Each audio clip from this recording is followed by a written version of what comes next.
Hey everyone, welcome to episode 26 of the Everday Bow Hunter. Once again, I'm here with my brother Dan Zemer. I'm Mike Manley.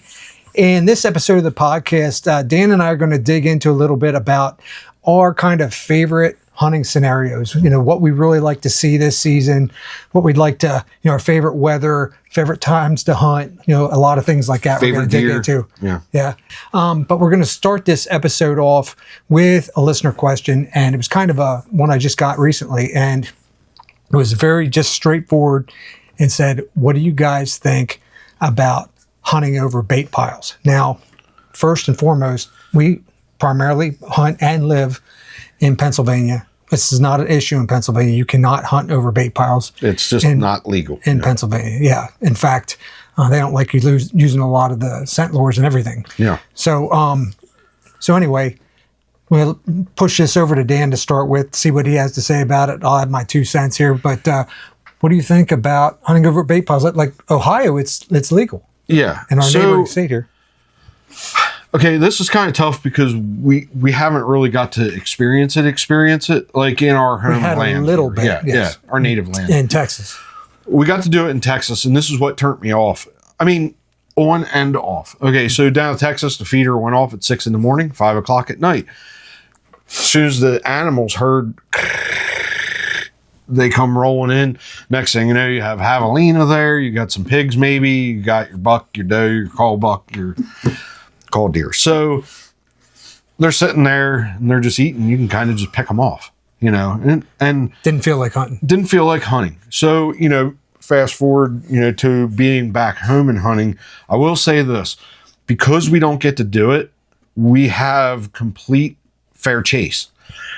When you get an animal on public land in complete fair chase, the sense of pride that you get for taking an animal off that land, I think, is greater than somebody that gets to hunt over bait. I don't see anything wrong with it. If it's legal, do it, But me, I feel like it takes an element of fair chase away, and there goes some of the challenge. So we hunt in a lower deer density area, and the whole fair chase thing and the challenge of it is so much greater. Now, you can't bait. I have a personal feeling there. I feel like it would be weird or wrong maybe to bait on public land.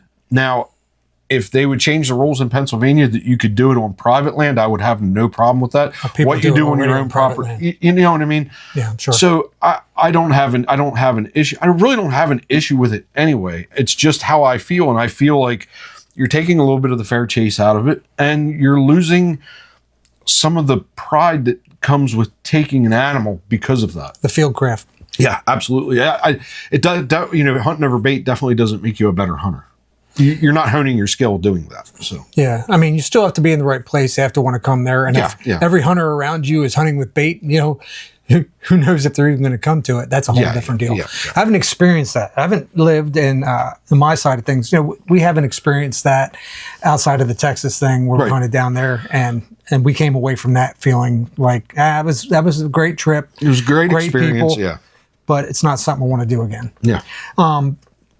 I am really, really anal about this subject because like Dan said, the fair chase thing is big to me. I really kind of stay away from areas where I know there's big bucks, and we're going to talk about that here in a minute, which I'm looking at these bucks now saying, man, I need to change my mind about that. A little bit.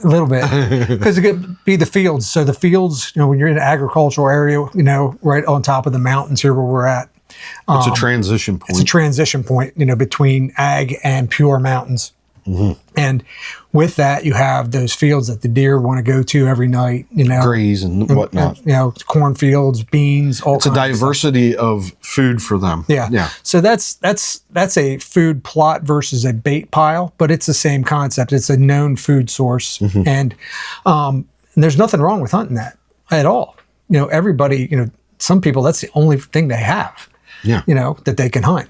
I just like the challenge myself, and Dan knows this, that I am always trying to go out in the furthest reaches of the mountains to try to get a pure mountain buck that's out and away from everything. It's really tough, and I kind of make things harder on myself than I should. Yeah, well, they're a little more spooky out there too, because they don't get that human element as much. They don't know what it is, where the deer that I get, for the most part, are closer to humanity, and they damn well know what the hell we are. They're around human scent all the time. Yeah. It's not something that they're surprised to smell, so that helps a little bit, especially early season. Yeah.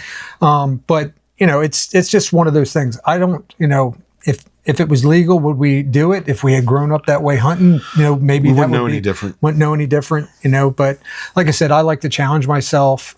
It's not something that I necessarily would do, but I'm not going to hold it against anybody if I do it. Yeah. That's your deal, man. Well said. Yeah. Yeah. That's in different states. It's just different, degrees of toughness and what you have to deal with, especially in higher hunter density areas. Yeah. And it's just packed with hunters. You need every little advantage you can get, I guess. Or less wooded areas, Yeah. more open fields, scenario. You might, I see in certain aspects the necessity of it and why it's legal in certain areas. But in our area, man, I'll go back to this.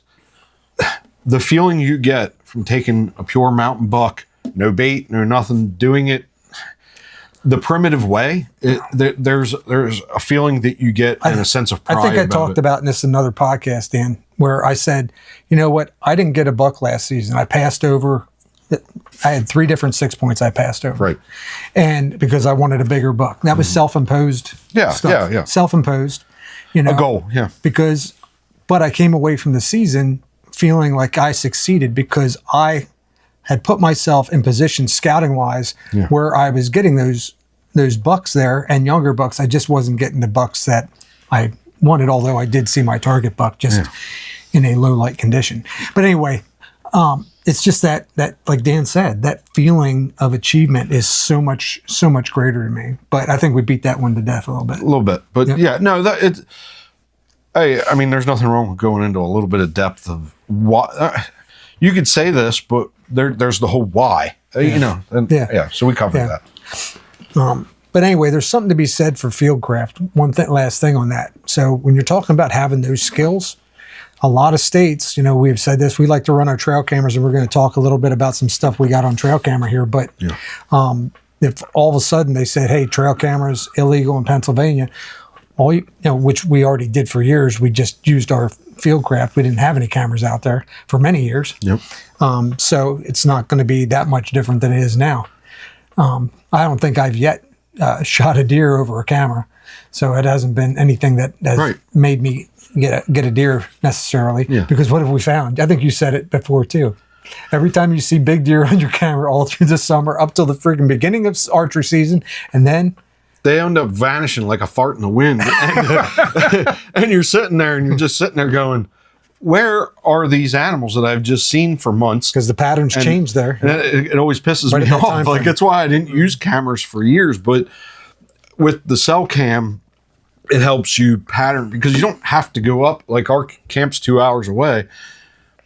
You don't have to drive up there all the time just to pull a card and look at the reader. So I call it deer porn. Yeah, it is deer porn. But anyway, so Dan, we talked about wanting to do the podcast here, talk about our favorite hunting scenarios, weather conditions, all those things. So what is your best weather setup situation, for hunting this season? So weather-wise, Dad brought this to my attention and I went, oh my gosh, I feel the same way. I like it a little overcast because you don't have to fight the sun in your eyes, this, that, and the other. And I love me some cool mornings. So I'd say probably around 45 degrees is my perfect temperature, where you're not sitting there, you're not sweating, you're not, maybe closer to 50. You're not sweating, you're not cold. It's perfect. A little overcast. You could see everything. You could see every little movement out in the woods. Me hunting off the ground, I'm sitting there just still as can be, laser focused. I'm picking up. I have to try and pick up on every little movement from a distance to be able to be ready when they're on me. So, and remember, that's my perfect. When you got cloud cover, that also tamps down your thermals because you don't have that direct sunlight warming the air to push it and get higher thermal winds pushing up the mountain in the morning, and of course the opposite in the evening. But that helps a lot. Yeah, I think very much like you, around the same temp. Well, I'm going to change that. So I like late October when the first real cold front comes in. You got that front.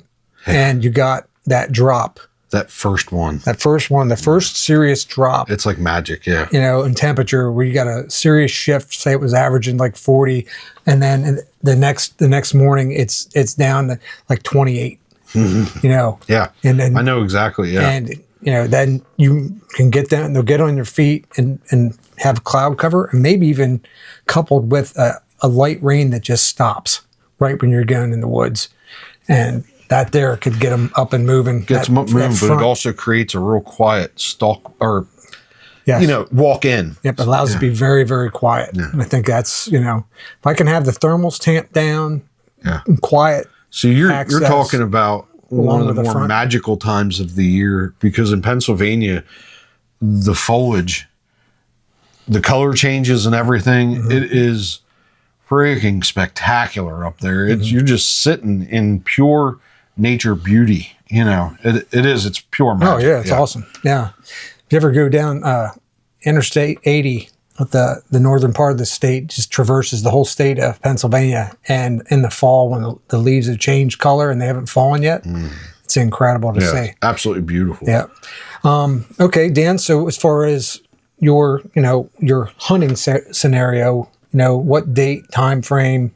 Well, rut, I love really like the first week of November, like maybe kind of going into the second week. So it would be like maybe the 7th to the 12th area of November. That's kind of my, like, I have feelings. I have like premonitions and like I'm all up in the feels, man. Like it's rut, like they're chasing, it's all happening. It's the most, it's exhilarating. Your heart's pounding. The deer's hearts are pounding because they're running from each other and this and that, and trying to make babies and all kinds of weird stuff. But he's shaking his head. Your camera's going off again. It's still going off, yeah. So, but no, that's, I think my favorite time, not excluding weather's just more of like a personal comfort level type thing. You know what I mean? The eyes with the overcast, the temperatures with what you can tolerate, what's easier to tolerate. But when it comes to pure hunting, archery, come on November. Yeah. Bring on November. That's how I feel about it. Now, I like... You're a opening weekend kind of guy. Well, every weekend kind of guy. My favorite time, and that I want to be more successful, I've been more successful in the rut. But the time frame I would really love to seal the deal is that October 19th to 21st time frame, when a really nice buck daylights himself on a scrape, and I'm sitting there watching him come in and nailing him over that scrape, and that there is what I really like. I love being in the woods that time of year. Dan was just talking about the environment. The temperatures are usually cold, but not terrible cold. Every now and then you get a cold, front that comes in and hits that time of year, but usually doesn't last. What I hate is when you hit that initial cold snap that you were talking about, and then like 2 days later, it's back up to like 65 degrees or something. You're like, no, we needed it to stay. We needed, it's like it goes against, like, you're like, damn, we're just. All of a sudden it goes up to 70 degrees again. And you're like, man, they're just going to be laying. Like, oh, this is not this is not good. So one thing we're talking about here is that, and you hear a lot of people talk about this, is that like a cold front, a big weather change, a barometric pressure drop. Those things will get deer on their feet. A change, going from, say it's rained pretty good and it's just about to stop. So if you say, oh, it's been raining all day, but it's forecast to stop around 4, I'm going out in the woods at 3. I don't care about getting a little bit wet at that time frame, because it's going to be, once that rain stops, those deer are going to be on their feet. So that's things that I keep looking at for that time frame. I do not go back to rain by itself. Don't like to hunt archery in the rain if it's really raining hard, because if it's a good steady rain, it's raining hard because of blood trails. Yeah. Is if you do not get that perfect shot, it's counterproductive. Where that deer just drops 50 yards from you, or less. Now, in another episode, we'll talk about the art of tracking, but tracking in rain is miserable. Yeah, because you can lose blood so fast. And it is so hard to track blood sometimes, because if a deer really takes off, that first 100 yards, right after you shoot them, can be very, very small droplets of blood here and there, and it could be until it opens up, right? Until it opens up. So you could be really, having to make sure you have your eyes on where that deer went, so you can figure out, where to track it. Because you can be like, oh my God, I don't have any blood. Yeah. At first, I went over to where I shot him. I don't have any blood. We talked about this the last episode. The importance of remaining calm after the shot and watching it, following it through, like a mistake I made last year. So. Watching where your animal goes, kind of banking all that information is very, very, very important. Mm-hmm. And I think one of the things we didn't add in last week's episode was, we talk about the blood thing here, is that if you find your arrow is going to tell you a lot about that. Yeah, yes, right. That's right. Like one of the most important. If you have good red blood with bubbles in it, then you got lung blood. Yep. If it's darker, you got liver. Right. Yep. So if it's stinky, you got it in the guts. If it's all kind of that's a back out for 12-hour ordeal. If it's clear and sticky, then you need to go back to the camp and start drinking, because it's going to be a while. Yeah. Okay, Dan. So, what is your favorite piece of gear that you're using? What do you any new toys that you're planning on using this season? All right, so like new toys, if you want to call it a toy, is that phase. Trying that out, like we showed this the last episode. We're advertising something we make no money from. Okay, again, trying that whole product line out and seeing where that goes. The year before it was the hex gear, which I'm still kind of in a test phase. One season is not enough to see what that stuff does. But so, for gear wise, did you want to explain to people what hex is? You might have to help me. Okay. So hex it's a base layer that has special kind of gridding. It's supposed to break up your heat signature, your electromagnetic signature. So like last year in the beginning, very, very early season, me and Dad went down by the fields, and I had a doe almost damn near run me over. And okay, so like this all could happen without the hex gear, but you don't know. So was it working? Later, it was probably late October. I went to Vincent, and I had a doe come down and like look right through me and just keep on feeding down by me, and like, you know what I mean? She was really close. Like we're talking 15 yards, if that, and just, is it working? Is the hex working? You know what I mean? So it's kind of a neat little tool. I know when I killed my buck, I was wearing it, like stuff like that. My wife ended up getting it for me for Christmas or birthday or something like that. And because I kept telling her about it, we were up at camp watching hunting shows, and I kept seeing this hex gear. So it comes with a hood. HECS. Yeah. HECS. Yeah, it comes with a hood. It's a base layer top, base layer bottom. They do have gloves. They do have socks also. Mask? The hood is a mask also. It's a dual, But yeah, it's pretty cool stuff. I mean, it's the way it's gridded and everything. It's different. It just is different. You know what I mean? It's pretty cool. It's not anything that you're going to want to wear on cold days. I mean, you're going to have to put that on and then another base layer on cold days if you want to utilize the hex. But yeah, jury's still out on the hex. Yeah, jury's still out.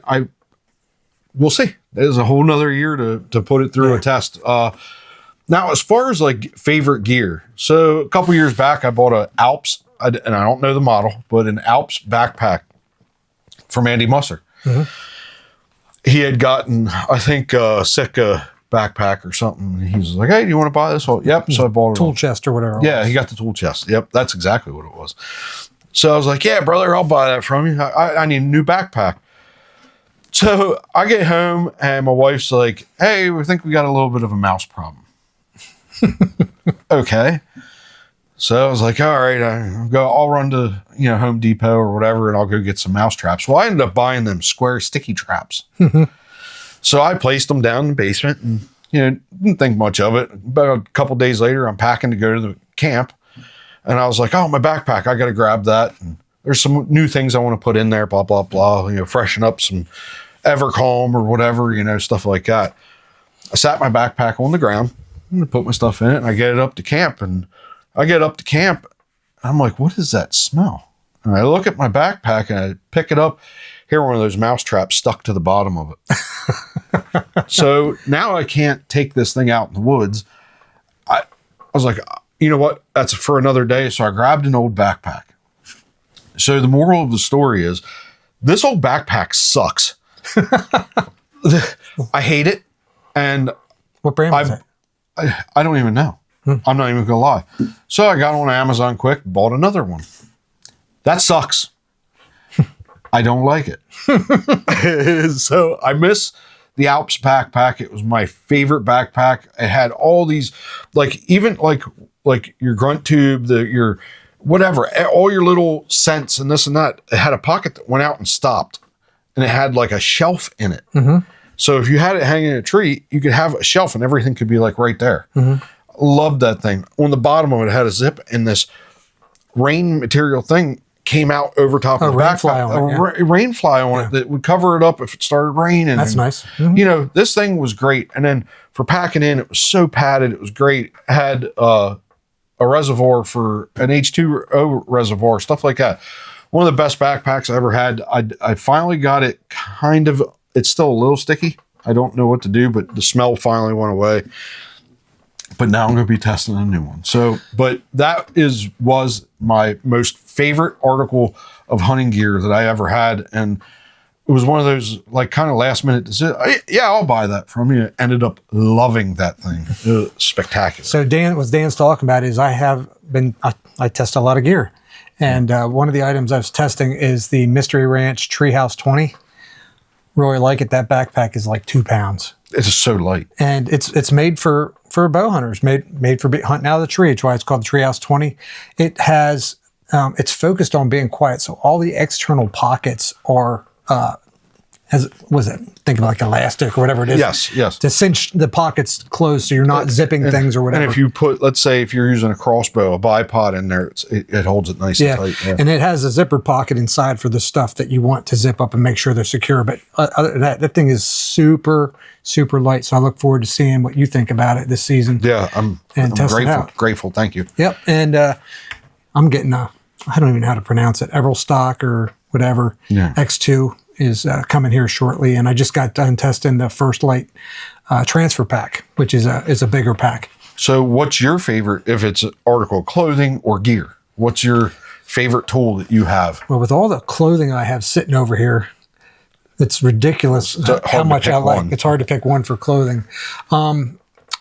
As far as favorite stuff, now I've had, and I have a video about this too, but I've had the Tethered's Skeletor climbing sticks for 3 years, and I love those sticks. I've had plenty of opportunities to try other sticks out there, and I just haven't wanted to because I love the sticks. They are secure in the tree. I never have to think about it. And they have the kind of stuff you want incorporated in a climbing stick. They have the AM steel, they call it Dyna rope for theirs, but that AM steel rope that goes around the tree, you basically wrap that rope around the tree, you wrap it around a piece that's on the front of the stick, you cinch down, and you're going. That's it. And they're light. And they're super light, 2.2 pounds each. And for that category of stick, as far as price point, I think they're around. The price is going up since I bought them. I got them for about $200 when I got them, but I think they're up to like $225 or something like that for 4. Okay. For 4 climbing sticks, and I carry all 4 most of the time. And I have the Cruiser Mini Seeker saddle hunting platform, and I have over here, I have the Novix Hilo Hilo hang and hunt stand. I really like that. I plan on using it a little bit more this year for different scenarios, but there's nothing like going out and saddle. And I have the Maverick saddle over here from Latitude Outdoors that I'm going to be testing out, and I used the Cruiser XC last year, and really good saddle, comfortable. Are you worried that it's a little last minute for the Maverick as far as comfort, not hurting your back? Are you going to get it out like this weekend? Start? Oh, I'm not gonna go out in the woods the first time. Yeah, hunting saddle. It's a little. Yeah. I always make sure with that, but yeah. So that brings up something. So Tyler's buddy Teal, if you're watching this, what's up, man? And Teal had looked at. I had posted something about getting the Maverick saddle and stuff. Mm-hmm. Well, the Maverick saddle is a great price point for a saddle. It's like $199, which, if you know anything about, that's a good price. Saddles, that's a good price, because most of them nowadays are heading on $300. Yeah. But saddle hunting is an expensive sport to get into. It's expensive method of hunting out of a tree to get into, because you get the saddle. Then you got to have pouches to put ropes in, and and the ropes are expensive. And then you have to get your, if you're going to just use a Prusik knot or whatever, but you have to have the climbing sticks. You have to have the platform to stand on. So there's a bunch of stuff there. And of course you have to have a backpack that you can hang out of the tree. That's archery hunting, bro. Yeah. It's expensive. It starts piling up. Yeah. And, everybody knows that. If you're into it, it costs a lot of money. In saddle hunting, while it looks like you be real light, minimalist, it's still expensive. Yeah. Well, you figure sewing one of those saddles up, it's got to be an ordeal. Just there's a lot to a saddle. Yeah. There's a lot of different configurations and the way they have it sewn together and stuff. But you can only do so many things. We saw that Cloud saddle from Arsenal. Yeah, that thing was like, I'm not a saddle hunter, and I came away pretty damn impressed. That's pretty cool. Yeah, it was pretty cool. It's a pretty cool looking. I'm not quite sold on it, but it is very cool looking. I like their platform. Their platform. Yeah, that thing. I looked at that and I was like, that's it. I was this close to pulling the trigger on that platform to test this season, just spend my own money on it, but I didn't. I'm just going to go with the Cruiser Mini Seeker another year, because I like that. Hey, simple. Yeah. Cheap. It's not expensive. You know it. Yep. Yeah. So, so as far as any other, key things that you think that you need to have with you this year that maybe you didn't carry with you last year? Yeah, actually, like my headlamp. So last year, for whatever reason, I bought, I think I kind of got like hoodwinked at the Sportsman Show. And, hey, this is the best headlamp you'll ever buy. Mm-hmm. And like, I don't even know what the name brand of it was. On the back had a little red flasher, so whoever, like buddy, going up behind you, they could see you. It was it's got all the tools. It really, that thing died on me like 2 or 3 times, and I was changing the batteries out. So I'm going back to my old headlamp, which worked great. Now I will say this. My old headlamp was not great for back to the tracking thing, was not great for tracking. But I always have a handheld flashlight in my pack also, which if you cross beams, this is kind of a little trick of the trade with tracking and looking for blood. If you kind of cross your beams, it kind of highlights some blood specks sometimes, not every time, but because you're adding like an LED versus a traditional, whatever you call that, kind of light, when you're crossing that, it kind of helps the blood kind of stick out. It does for me. Maybe my eyes are different. But now I had Petzl headlamps that lasted me. That's what I had them that lasted me for years and years and years. In the Army, I had the same one for like 10 years and used it over and over again. It had a little string on it. I could put it around my wrist if I wanted to, put it around my head. Had a pull-out string thing that when you put it on. They're great. And I love that. And it lasted forever, but ever since then, Petzls that I've bought have been crap. I don't know what happened. I've burned through them like crack. It's. Yeah. Did somebody buy them? not that head. Like, as far did as somebody gifts. buy the company? Oh, I have no idea. And it changed. You know what I mean? That could have been. I don't know, but one thing that I go for in a headlamp now is that it has to have a red light capability to it. So when I get within where I feel I'm about 200 yards from where I'm going in the morning, I switch to red light. Yeah. And I do red light the rest of the way in. I do red light up the tree. In fact, that's why I think maybe that buck was able to get so close to me last year without getting spooked, because I was going up a tree and I'm not quite set in my saddle yet. My bow's on the ground and Dan's kicking the lights on and off. And my bow's on the ground and I had the red light on, and the buck walked up 5 yards from me. Of course, he was the buck I was after. Target buck. Oh my God, his rack was way out here. It's definitely the biggest deer I've seen up here, up there. And, you know, he didn't spook off my red light. So. Good question. Mm-hmm. Okay, so as far as I struggle at night with seeing. Okay, so like real bad, especially driving. Mm-hmm. Like there's times where I probably shouldn't even be on the road. Mm-hmm. I struggle with the red light. Like I really struggle seeing, but when I flip to green, no problem. Is there a major difference with going in per se green light versus red light? You know what? That's a good question. I turn to the red light because of the fact that deer don't see red very well. Okay. It's, you know, it's one of those colors they don't see very well. But it's in, like, the green light has a brighter signature. I can see so much better. Yeah, it has a brighter signature. Yeah. But I've heard of a lot of hunters using that green light successfully because it still doesn't have a long reaching beam. It's still very kind of close. Like, you know, not something that's reaching through the woods like your handheld flashlights to say, "Hey, deer, I'm coming 3 miles away." Yeah. So like I know and sometimes I have to do that. I'm like Doppler naturally. Like this is me like walking through the woods. Up, down, up, dude, down. it's bad because I'm always like looking ahead.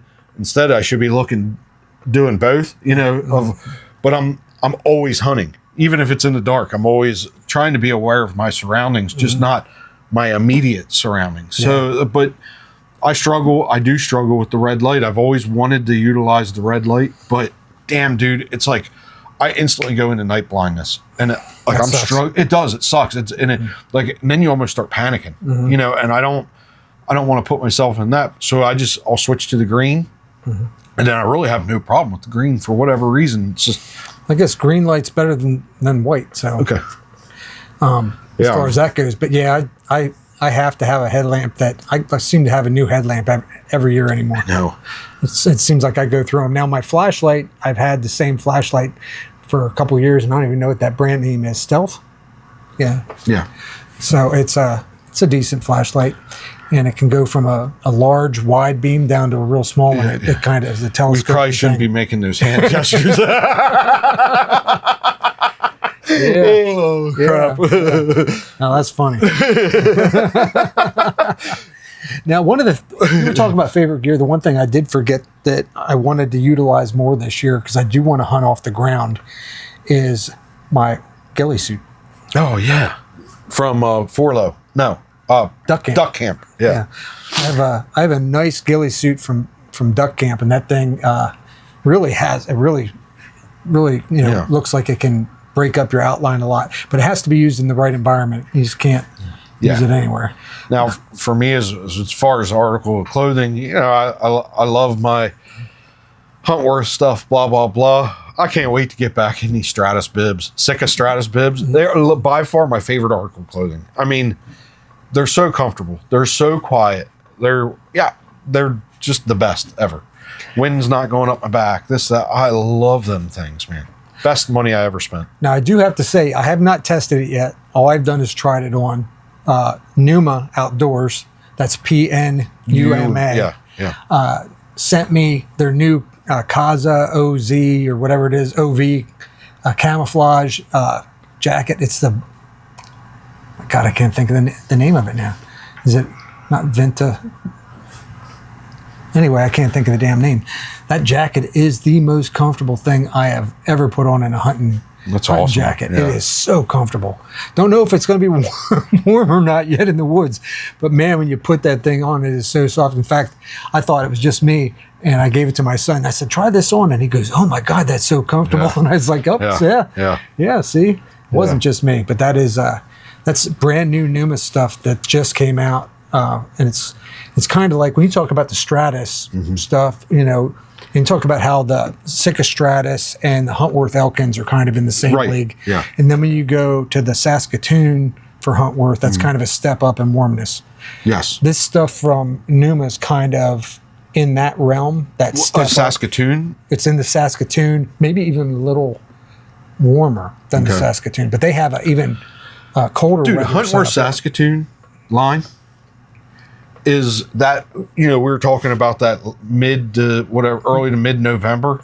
Dude, it's on. Yeah. That is, and that's also when I'm wearing my Stratus bibs too, but I'm finding myself, I got to wear like a heavier base layer to go with those Stratus bibs on them colder mornings, but them Stratus bibs are just awesome. So we talked about last year, you know, I said unconsciously, I had 3 different setups sitting there. I had Osio, I had Sitka, all laid out inside our cabin. It was like a gypsy going on with all the gear ahead. Dad was like, these guys with this gear.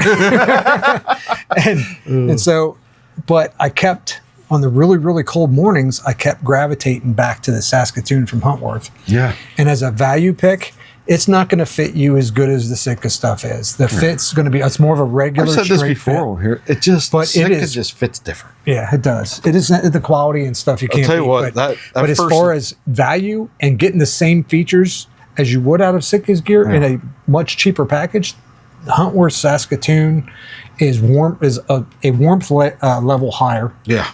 A warmth level higher than Stratus. Stratus, yeah, Stratus is still in that 40 to 60 degree range. Yeah, and that's perfect for it. Yeah. And but it is so warm. The pants, the jacket. Yeah. You throw on that Grayling or Shelton hoodie underneath there, and the nice base layer. Yeah. Man, you'd be warm as hell.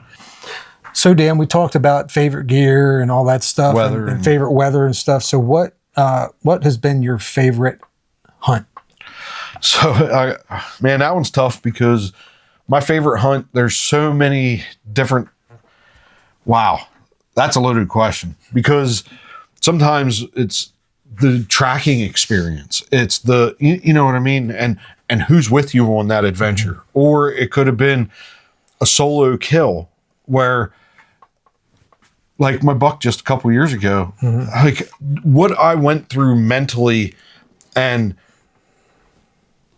kind of fulfilled a prophecy with that buck. Like it all came together and to have that success, that was one of my more favorite.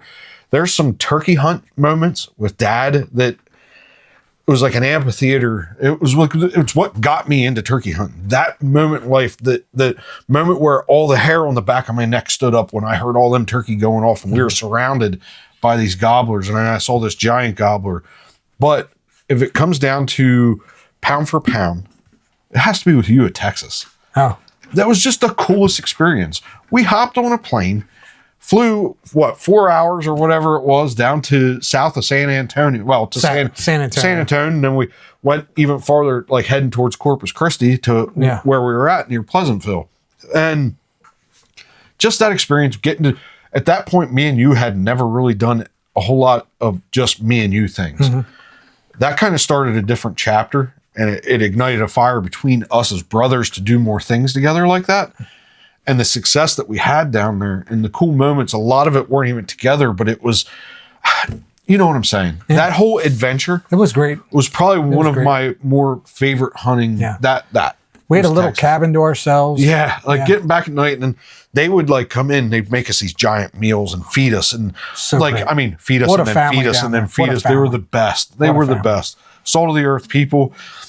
But when they would leave, just me and him, like little schoolgirls. And then we did this, and then we did this, and then like, and we'd also pop a beer. And then we'd also pop some beer, and then sit there and just having a brother. Like, again, we have a 9-year age difference between us. So growing up, he was a generation ahead of me, and So we didn't see eye to eye in those years. And then he left for the military and was gone for 22 years. And I led a different life, and he led a completely different life.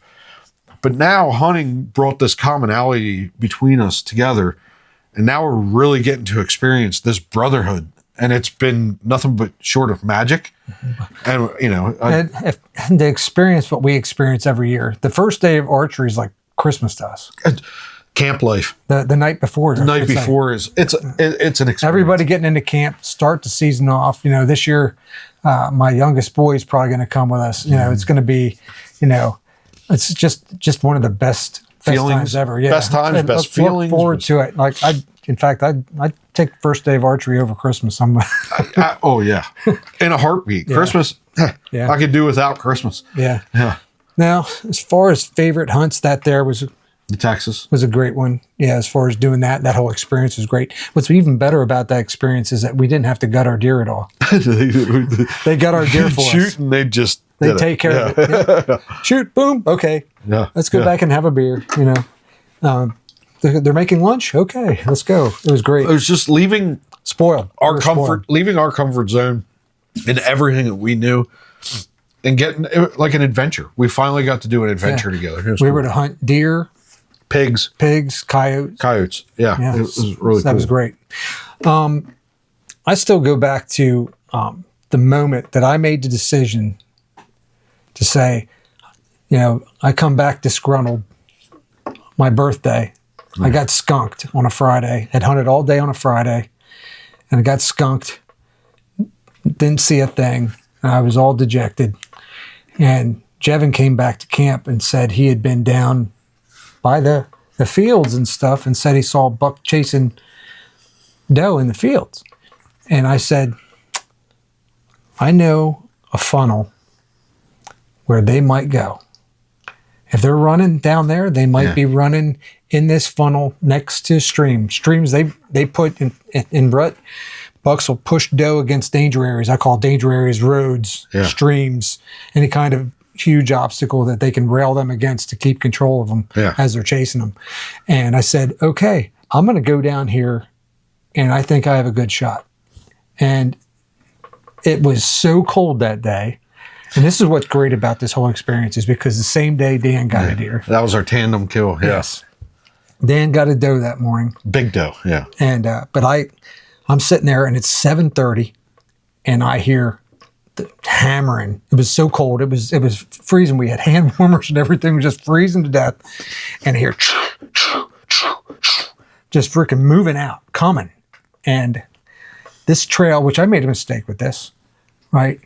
The trail, I was sitting on a trail. There was two trails. There's a trail out in front of me, maybe about 25 yards, which is where I thought more than likely they were going to go. But there was also a trail at between 2 yards and what ended up being 7 yards. Yeah, too close. Too close. So, and that's where the deer came.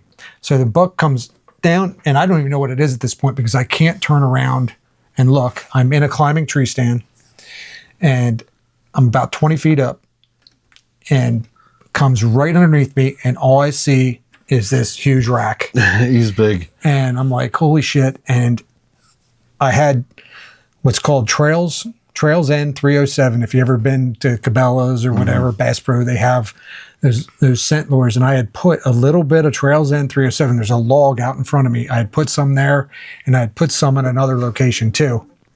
But that buck stopped on a dime and put his nose on that Trails End 307. It was enough time for me to get a shot off before he took off, and because he was moving out. And I shot at 7 yards down through his back, put the arrow down into his brisket, right? And that was with one of them toxic yeah. broadheads. Have you ever heard of the toxic broadheads?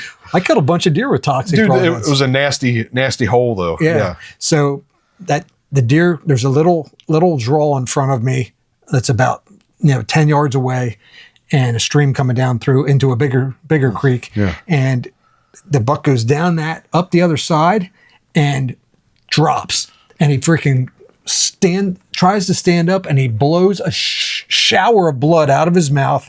And the the thing was like not exaggerating, 7 foot of blood that he spewed out of his mouth. It sounds disgusting. Sorry, guys. And he dropped dead right there in front of me, and it was awesome. Pure magic, awesome. yeah. I mean, he just goes, da-dunk, da-dunk, da-dunk, boom, done. Yeah. It was that quick, and it's made me a believer in the overhead down through the back shot into the brisket, angled down into there, not spining them, just a little. I aimed a little bit to the right, and got it down in there, and that arrow was a bitch to get out of there. Yeah, it like set into the brisket bone. It was, and then caught in the ribs and everything inside. It went inside, but it didn't go through the brisket. Right, even at that range. So the thing about that then is I went and I said, I'm going to take all my stuff over across the stream, because there's a stream I have to cross. Yeah. So I cross the stream, I put my tree stand and everything on the other side, and I go back to gut this deer, and I start gutting the deer, and 2 doe come up within 30 yards and are standing there watching me cut that deer. Yeah. And I was like, are you kidding me? They're like, what are you doing, man? He was chasing us a little while ago. Like everything leading up to that moment was like pure like comedy, because I was like out the night before, I was like teasing these guys. I'll show you, I'm a killer. I'll show you how to kill freaking deer, blah, blah, blah. And then I go out and I kill that doe. Mike and our buddy Jevin, they get his deer back. Well, we're coming up our lane, and me and Dad. Yeah, I'd actually come up the road, and Jevin, I knew where Jevin was hunting. I actually yelled off into the woods, Jevin, I need your help. I'll be right down. And he yelled back, and he asked me, said he knew if I was yelling up in the woods, it had to be for a good reason. Yeah. So we get my doe loaded up, and we're heading back, and we're coming up the driveway to camp, and there's Mike and Jevin up on the front porch, and I start hollering, I told you, son of a bitches, I'd show you how to kill. I got it done. We rounded the corner into the camp driveway, and there's Mike with this racker, and I'm like, that shut me up. But you know what? It was the excitement from that point forward. It was a party. It was a party. Yep. That was great. We had a lot of work ahead of us. We had 2 deer to butcher, quarter, He had a head to because I was going get ready for a Euro mount on it. And Dad and Jevin went out hunting. Me and you went in town, bought a bottle of whiskey, and went to work, man. And then we end up doing eyeball shots later. Yeah, that's another story. That's a whole other story. Yeah, when you take the eyeballs of the deer and you put them in shot glasses with whiskey, you might have drank too much that night. But it was a celebration. It was a culmination of a season that was a very special. I think we told that story on this podcast before, but it's one of those most memorable moments. It was. I think we had pictures of us both laying next to our deer on the ground out before we hung them up and started quartering them out. We've been known to do the tandem kill. Yes. Like I'd be back there skinning out a doe or this or that, and here I got that. It was a doe, and I'm skinning her out, and you come around the corner, show your arrow with some blood on it. We're going to track it, and that was the buck you got at Vincent. Yeah, nice foot. Yeah, so and Trevor was there to go track that. Yeah. Oh, that was when I got my 5-point. You got that little buck. Yeah, just legal. It was legal. I came in the camp, and Trevor's sitting there watching you guys quarter the deer out, gut him and stuff, or not gut him, but quarter the deer out. And I walk in, I show Trevor the arrow, and he's like, oh my God. Here we go. And I said, you guys had just done a major undertaking to get that deer back. Yeah. And I probably were thinking, man, we don't want to go on some long endeavor to track this deer. Yeah. Luckily, the deer went 150 yards or something. If that, yeah. And so, but anyway, we had a good time with that too. So hopefully this year we can also, build on these memories and have some more memorable hunts. I'm looking forward to my favorite part of archery season. Camp life. Like see it being with everybody. Yeah. It's the best. Yep. There's nothing better than coming back and telling your, it's like fish stories, deer stories. You get back. It's either you didn't see shit or what you saw was, because it's not always about deer. Yeah. It's could be all kinds of other stuff. It could be other hunters, whatever. Yeah. There's always some kind of story to be told. Absolutely. Looking forward to it. We're, like I said, 4 weeks and 2 days away. Yep. Oh man, here we go. All right, Dan, I think it's time to put a bow on it. Sounds good to me. All right, guys. Hey, once again, I'm Mike. Dan, this is the Everyday Bow Hunter podcast, and I I guess we're going to see you guys next time. Thank you. Hey, this is Mike once again. I hope you enjoyed the podcast. If you want even more content from the Everyday Bow Hunter, I invite you to go over to everydaybowhunter.com or archeryhunting.com. It's the same website for the Everyday Bow Hunter. In addition, if you haven't subscribed, go to our YouTube channel. We have a lot more than the podcast there. Got more video coming every day, a lot more content. In addition, if you go over on your podcast channels or you're already there, whether it's Spotify, Apple Podcasts, whatever, please give us a 5-star review. Give us a follow. We really appreciate it. In addition, if you see an Everyday Bow Hunter shirt like this, go ahead, go to the website, go to YouTube, click on it, buy one of our shirts. Every little bit helps. We're not sponsored by anybody. In addition, in our descriptions and our show notes, we highlight products that we use and buy that we love. Now, every time you click on one of those links, we get a small commission. It really helps us out. Like I said, we're not sponsored by anyone. You're our sponsor. So with your support, we can make this channel even better. I appreciate it. And until then, I will see you next time.